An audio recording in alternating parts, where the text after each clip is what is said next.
What if the most dangerous enemy you will ever face is not an external foe, but a traitorous voice whispering within your own mind? To conquer this traitor is the first and greatest victory, the one that makes all other victories possible. Conquer self-doubt before it destroys you. Stoicism, compiled and published by Stoic Dominion. Lesson 1. Expose doubt's subtle influence. Imagine your mind as a great, prosperous kingdom, and you are its sovereign ruler. But unknown to you, a clever and subtle poisoner has been at work. He does not use a fast-acting poison that would cause an immediate and obvious reaction.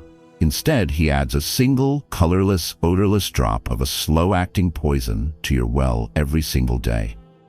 The effect is almost imperceptible at first. You just feel slightly more tired, slightly less decisive, slightly more fearful. Over time, this subtle influence compounds, weakening your entire kingdom from the inside out, making you hesitant and weak, all without a single identifiable cause. This is the inner conflict that self-doubt creates within us. We often think of doubt as a loud, obvious voice screaming, "You can't do it." But its most dangerous form is the quiet, subtle whisper. It is the voice of hesitation, of procrastination, of "I'll do it tomorrow," of "What if people laugh at me?" The problem is that, like the slow-acting poison, this subtle influence is devastatingly effective over time. It quietly strangles your ambition, it erodes your confidence, and it destroys your potential, all while masquerading as realism or being careful. You are being weakened from within by an enemy you have not even learned to see. The transformative solution, the first and most critical strategic move, is to become a master diagnostician of your own mind and learn to expose doubt's subtle influence. This is the practice of bringing a bright, focused light of awareness into the dark corners of your own thinking to see the poison for what it is. The core Stoic principle here is that of prosoche, or vigilant, mindful attention. A Stoic warrior trains his mind to be a vigilant sentinel, constantly and calmly observing the thoughts that pass through his awareness without immediately identifying with them. He understands that a thought is not a fact, and a feeling is not a verdict. Self-doubt is just a recurring type of thought, a faulty impression, as the Stoics would say. By learning to observe its subtle approach, the slight hesitation, the rationalization for inaction, you rob it of its greatest weapon, its invisibility. You make the poison visible, and once it is visible, it can be neutralized. To begin this process of exposing the traitor within, you must become an intelligence officer in your own mind. The first actionable step is to conduct a doubt audit. For one full day, keep a small notebook or a note on your phone. Your only mission is to make a check mark every time you have a thought that causes you to hesitate, to second-guess yourself, or to feel a flicker of inadequacy. Do not judge the thoughts. Do not argue with them. Simply note their presence. You are just gathering intelligence on the frequency of the poisoner's visits. The second step, at the end of the day, is to look at your list and identify the patterns. Does your doubt spike when you are about to start a new task? Does it appear when you compare yourself to others? Does it whisper to you when you are tired or stressed? Identify the specific situations where the poisoner is most active. The third step is to give the voice a name. Call it the gremlin, the critic, or the hesitator. This act of naming externalizes the voice, creating a crucial separation between you, the calm, rational observer, and it, the habitual pattern of negative thought. The benefits of this practice are a profound and immediate shift from being a passive victim to an empowered observer. The moment you make the invisible influence of doubt visible, it begins to lose its power over you. You are no longer unconsciously consuming the poison. You are consciously observing it. This awareness is the first and most important step in all self-mastery. You will be shocked at how often this subtle voice is running your life without your permission. You become the king who has finally realized his well is being poisoned, and with this newfound clarity, he can now begin the crucial work of guarding it. Your practice for this week is to simply notice. Do not try to fight or fix the doubt. Just notice it when it speaks. Silently say to yourself, "Ah, there is the voice of doubt again." This is how the conquest begins. Once you have exposed the traitor's methods, you must post a vigilant guard at the gates of your mind to stop his poisonous whispers from entering. This leads to our next lesson. Next, we will learn how to guard your thoughts with unshakable Stoic discipline. To continue this journey, please subscribe to Stoic Dominion. Lesson 2. Guard thoughts with Stoic discipline.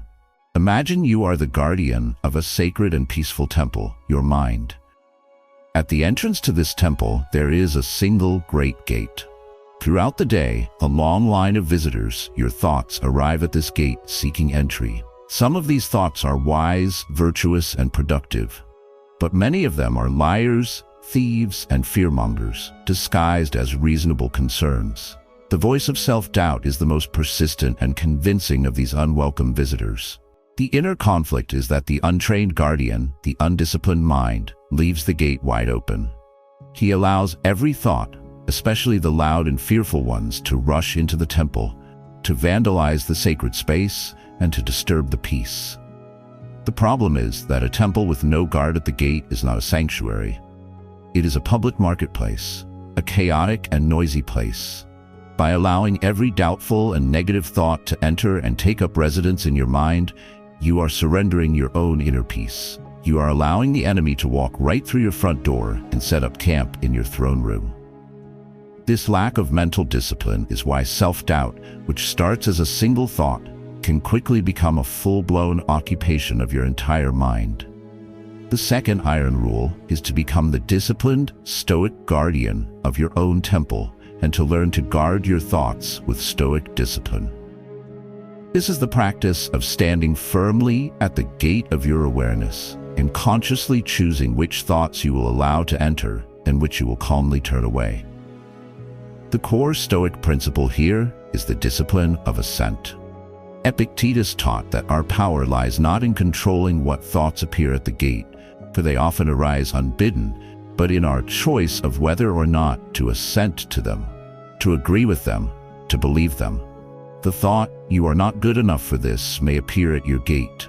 The untrained mind immediately opens the gate and says, "You are right, come in, make yourself at home." The Stoic guardian, however, calmly stops the thought at the gate.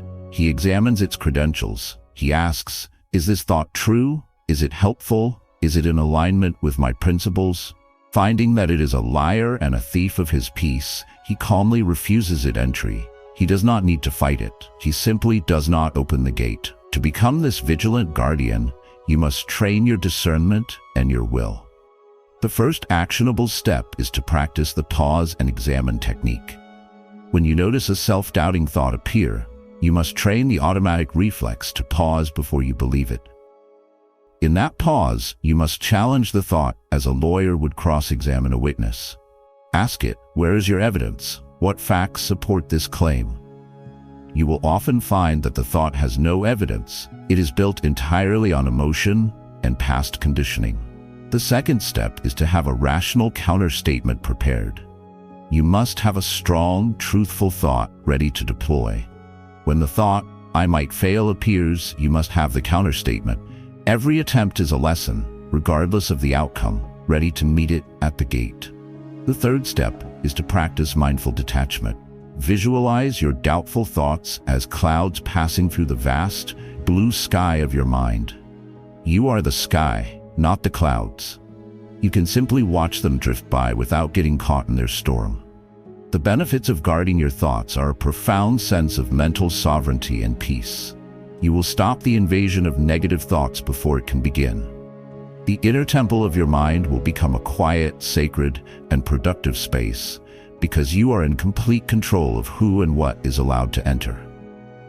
You will find that the voice of self-doubt grows weaker and appears less frequently because it is constantly being turned away at the gate. You become the master of your own mind, the disciplined guardian who knows that the peace of his temple is his most precious possession, and he protects it with an unbreakable will. Your practice for this week is to catch one self-doubting thought at the gate. When it appears, simply pause and ask it one question. Are you true? Guarding the gate is a powerful defense, but the strongest defense is a kingdom that is so prosperous and strong from within that the whispers of traitors are seen as the absurdities they are. Next, we will learn how to strengthen your core beliefs daily. If you're ready to guard your mind, please like this video. Lesson 3. Strengthen core beliefs daily. Imagine a great and ancient tree whose roots are shallow. When the wind of doubt blows, the tree sways and trembles, its very survival in question. Now imagine another tree, whose roots have been patiently and deliberately grown downward over many years, wrapping themselves around the solid, unshakable bedrock deep beneath the soil. When the same wind blows, this tree does not even notice. It stands firm, drawing its strength not from the air around it, but from its profound connection to the unmovable foundation of the earth. The inner conflict we have with self-doubt is that we are often the tree with shallow roots. We have not deliberately cultivated a set of deep core beliefs about ourselves and our own capabilities. Our confidence is shallow, rooted in recent successes or the fleeting praise of others. The problem is that this makes us incredibly fragile. A single failure, a single criticism, a single gust of wind is enough to make us tremble and doubt our entire existence. We lack a deep, internal source of stability to draw upon when the surface world becomes chaotic. Our self-belief is a fair-weather phenomenon, not an all-weather reality. The third iron rule for conquering self-doubt is to become the deep-rooted tree by learning to strengthen your core beliefs daily. This is the proactive work of building an unshakable foundation of self-trust and positive conviction so deep and so strong that the surface winds of doubt cannot touch it. The core Stoic principle here is that our character is built from our beliefs, our dogmata. A Stoic is not just a person who acts a certain way. He is a person who holds a certain set of powerful, rational, and virtuous beliefs about the world and his place in it. The Stoics were not born with these beliefs. They cultivated them through daily practice, through reading, reflection, and journaling. They were actively programming their own minds with a superior operating system based on principles of resilience, self-reliance, and virtue. A man who has deliberately built a powerful core belief system does not have to fight off doubt. The doubt simply finds no fertile ground in which to grow.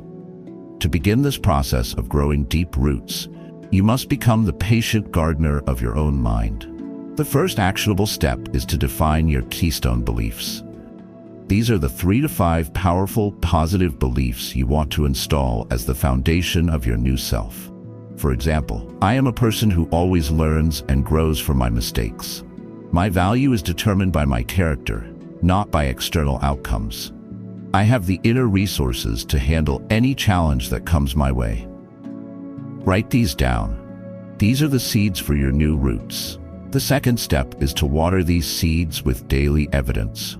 At the end of each day, your journaling practice should include finding one small piece of evidence from your day that supports one of your keystone beliefs. Today, I handled a difficult conversation calmly, which is evidence that I have the resources to handle challenges. You are actively looking for proof that your new beliefs are true.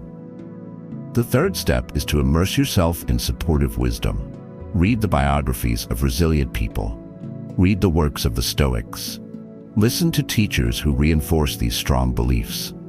You must control the information that enters your mind, ensuring it nourishes your new roots, rather than poisoning them. The benefits of this practice are the development of a deep, authentic, and truly unshakable form of confidence. This is not the fragile confidence of ego, but the solid, quiet confidence of a man who has deliberately built his own foundation on bedrock. You will find that you become less reactive to the ups and downs of daily life. The winds of doubt will still blow, but you will feel them as a distant phenomenon, unable to shake your solid core. You become the great oak tree, whose quiet, enduring strength is a testament to the deep, powerful, and unseen root system you have patiently cultivated day after day. Your practice is to choose one keystone belief. For the next week, your mission is to find and write down one small piece of evidence each day that proves that belief is true. Strong core beliefs provide an internal defense against doubt. But doubt is often fueled by the criticism of the outside world. A true warrior must learn to use the enemy's own weapons as a source of power. Next, we will learn how to turn criticism into your own inner power. Please subscribe to Stoic Dominion to continue strengthening your roots. Lesson 4. Turn criticism into inner power. Imagine a master blacksmith forging a sword. He knows that to create a truly strong blade, it must be tempered. This process involves heating the metal and then striking it repeatedly with a heavy hammer. Each blow from the hammer is a shock, a form of criticism that tests the integrity of the steel. A flawed blade will shatter under this pressure. A strong blade, however, becomes harder and more resilient with every single strike. The blacksmith does not see the hammer as an enemy. He sees it as an indispensable tool for revealing and strengthening the blade. This is the inner conflict we face with criticism. When someone criticizes our work, our ideas, or our character, we see it as the hammer blow that is meant to shatter us. We feel the sting of the impact as a personal attack, a verdict on our inadequacy. The problem is that this mindset makes us brittle. We become so afraid of the hammer of criticism that we avoid taking risks, we hide our work from the world, and we react to any feedback with defensiveness and anger. We are the flawed blade that is terrified of the very process that was meant to make it strong. The fourth iron rule is to become the master blacksmith and learn to turn criticism into inner power. This is the Stoic alchemy of taking one of the primary sources of self-doubt, the negative judgment of others, and transforming it into a powerful tool for your own self-improvement. The core Stoic principle here is that a wise man is a relentless learner who seeks the truth, no matter how uncomfortable the source. Marcus Aurelius famously said, "If anyone can prove me wrong and show me my mistake in any thought or action, I shall gladly change. I seek the truth, which never harmed anyone. The harm is to persist in one's own self-deception and ignorance." A Stoic leader does not fear criticism. He welcomes it because he knows it is a priceless gift. It is free intelligence that shows him the flaws in his own work, the weaknesses in his own character, and the blind spots in his own perception. The sting of the criticism is irrelevant. The value of the data is everything. To become this alchemist of criticism, you must have a clear and disciplined process for handling the hammer blows. The first actionable step is to regulate before you evaluate. When you first receive criticism, your ego will scream. Your first job is to use your breathing and your internal fortress to remain calm. Do not react. The second step is to listen with the intent to understand, not to rebut. Ask clarifying questions. Can you tell me more about that? What would you have done differently?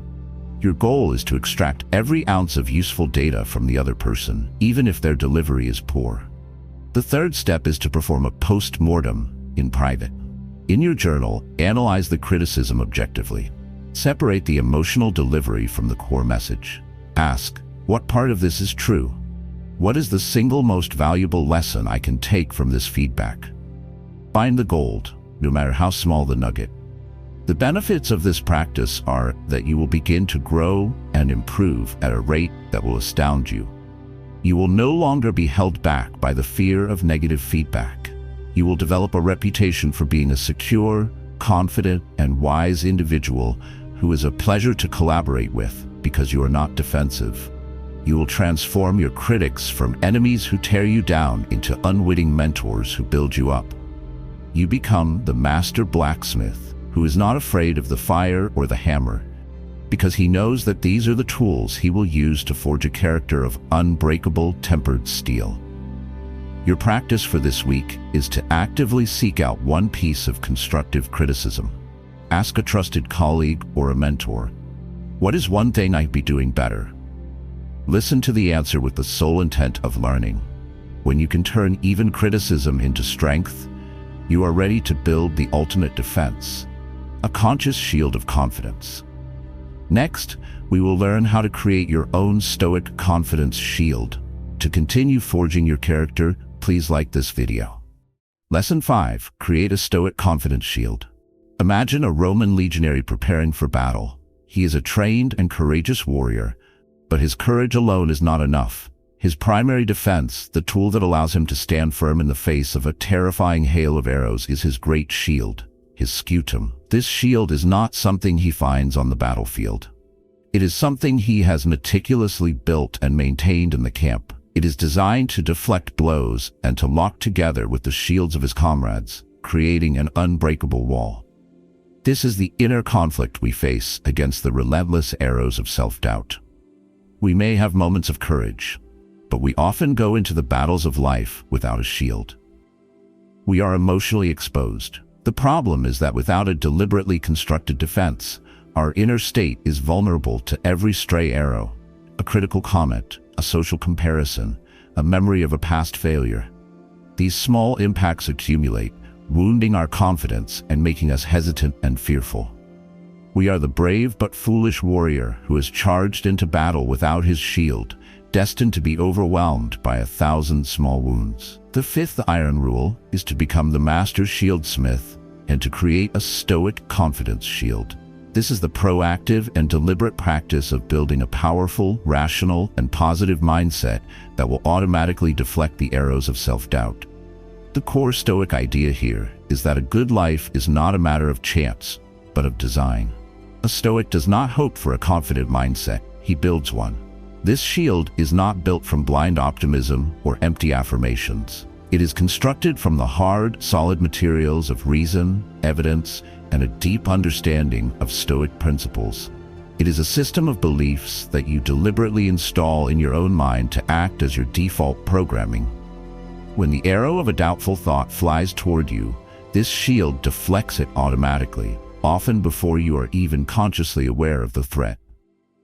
To construct your own Stoicism, you must be a disciplined craftsman. The first actionable step is to forge the plate of evidence. This is your portfolio of worth we have discussed before, but it must be actively reviewed. You must create a daily habit of spending 60 seconds reviewing your past successes, your evidence of resilience, and the proof of your own character. You are consciously reminding yourself of your own strength. The second step is to install the boss of reason. This is your inner voice, trained to speak with the calm authority of a Stoic philosopher. You must practice speaking to yourself in a way that is rational, compassionate, and encouraging. When your inner critic starts to whisper, your inner Stoic must be a louder, more logical voice that says, "That is an irrational judgment. Here are the facts." The third step is to surround your shield with a supportive formation. Curate your social circle. Spend more time with people who support your growth and less time with those who fuel your doubts. Your social environment can either be a weakness in your shield wall or a powerful reinforcement. The benefits of building this shield are a profound and lasting sense of confidence that is not dependent on your mood or your recent performance. You will develop a resilient and optimistic outlook, a mind that is conditioned to see strength and opportunity, not weakness and threat. The arrows of daily self-doubt and the minor criticisms of others will begin to bounce off you, having no emotional impact. You become the Roman legionary, standing calm and firm in the front line, completely secure behind the powerful shield you have so diligently crafted. You are no longer afraid of the battle because you have absolute trust in your defenses. Your practice is to spend 2 minutes tonight before you sleep reviewing your plate of evidence. Read the list of your own strengths and successes. This is the act of polishing your shield. A powerful shield gives you the confidence to march. But in which direction? A warrior without a map is just a well-armed wanderer. Next, we will learn how to find and follow your own inner compass. Please subscribe to Stoic Dominion to continue building your shield wall. Lesson 6. Live true to your inner compass. Imagine a master mariner, the captain of a great ship, sailing in the dead of night across a vast, featureless ocean. The winds are confusing, the currents are deceptive, and there are no visible landmarks. The sailors, relying only on what they can see, are lost and afraid. They look to the captain, who stands calm and certain at the helm. How? Because he is not looking at the chaotic waves around him. He is looking at a single, simple, and unwavering instrument before him. A compass, its needle pointing always and reliably to the true north. This compass is his source of certainty in a world of absolute uncertainty.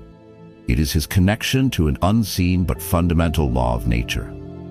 This is the inner conflict that is the ultimate source of our self-doubt. We are trying to navigate the vast ocean of life without a compass.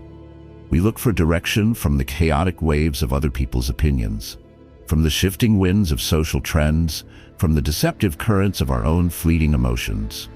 The problem is that without a true north, without an internal, unwavering source of direction, we are guaranteed to become lost. This state of being lost, of having no clear direction, is the very definition of a life plagued by doubt. We doubt our choices because we have no ultimate principle by which to measure them. The sixth iron rule is to find and learn to live true to your inner compass.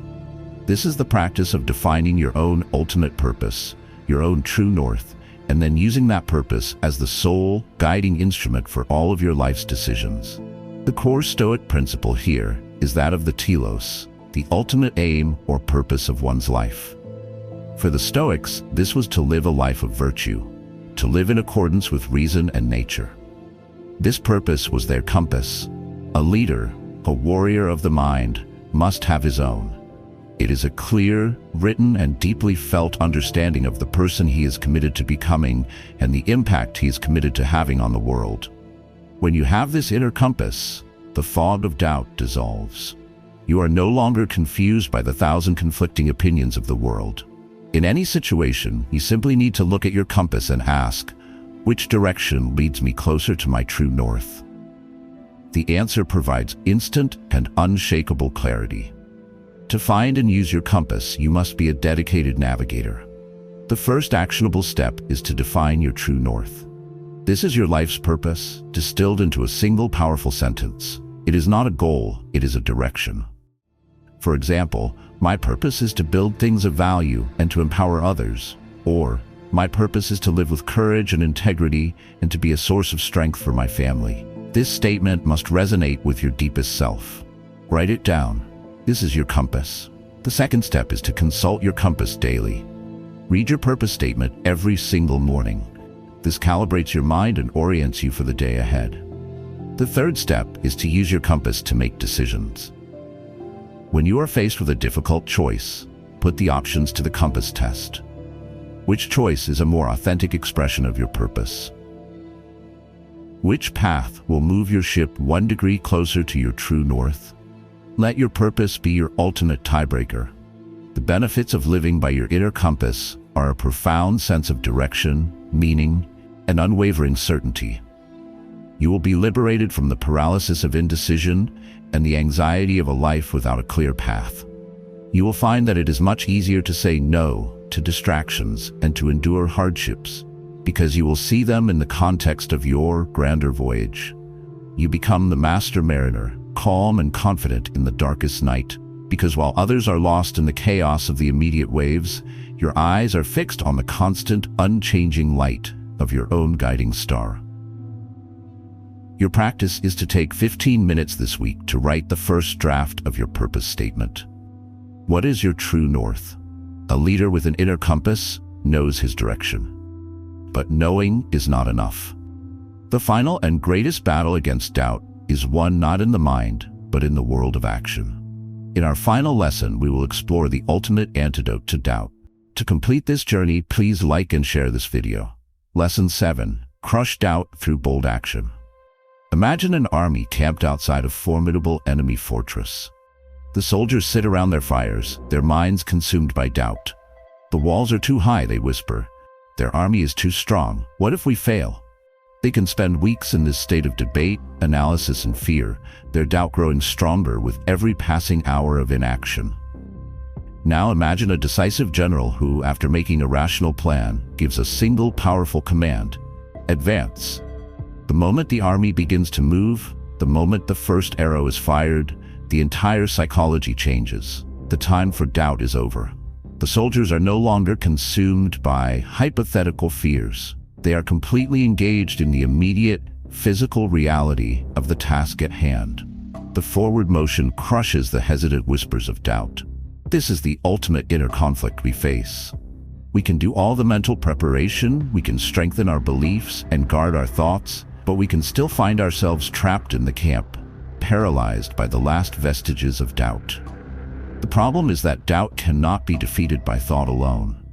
doubt is a ghost that thrives in the realm of inaction. You cannot wrestle a ghost. You can only banish it by turning on the bright, undeniable light of action. The seventh and final iron rule is to become the decisive general of your own life and to crush doubt through bold action. This is the ultimate Stoic antidote to the poison of hesitation. The core idea is that action is the great clarifier. While reason is the tool we use to plan the battle, action is the fire that forges the victory. You can spend a lifetime debating whether you're capable of building a business or asking someone on a date, but the only way to truly know is to do it. The Stoics were pragmatists. They knew that philosophy was useless if it did not result in virtuous action in the world. A man of a Stoic mindset understands that action is the ultimate cure for the disease of overthinking. He knows that a small, imperfect step forward is infinitely more powerful than a lifetime of perfect stationary planning. He does not wait for his doubt to disappear before he acts. He acts in order to make his doubt disappear. To become this man of decisive action, you must cultivate a bias toward movement. The first actionable step is to embrace the 5-minute rule. Whatever the task is that doubt is telling you to avoid, make a commitment to do it for just 5 minutes. 5 minutes is non-threatening. But the magic is that starting is often the hardest part. After 5 minutes of action, the fog of doubt will often begin to lift, replaced by the clarity of engagement. The second step is to focus on reps, not results. Your goal is not to achieve a perfect outcome on your first try. Your only goal is to take the action, to get in the repetition. The archer crushes his doubt not by hitting the bullseye on his first shot, but by having the courage to simply keep shooting, knowing that mastery is a result of 1,000 imperfect arrows. The third step is to celebrate your courage, not your results. At the end of the day, your victory is not whether you succeeded or failed, but whether you had the courage to act in the face of your doubt. This is the only metric a Stoic warrior truly cares about. The benefits of this action-oriented mindset are that you will finally break free from the paralysis that has been holding you back. You will find that your confidence soars, not because you are telling yourself positive things, but because you are generating a constant stream of real-world evidence of your own courage and capability. You will achieve more, learn more, and live a fuller, more adventurous life. You become the great general who understands that the only way to conquer the fortress of your goals is to have the courage to leave the camp of your doubts and march forward. Your final practice is to identify the single most important action you have been avoiding due to self-doubt. Your mission is to take the smallest possible version of that action within the next 24 hours. Crush the doubt. Self-doubt is the traitorous whisper that promises safety in the prison of inaction. To conquer it is to become the undisputed king of your own life, leading not with arrogance, but with the quiet, unshakable certainty of a man who trusts his principles and is not afraid to act. Thank you for your dedication to this most important of inner battles. The war against self-doubt is the war for your own potential, and it is a war you can win. If this guide has provided you with value, please like the video, comment with the iron rule that was most powerful for you, and subscribe to Stoic Dominion for more strategies on building an unshakable life.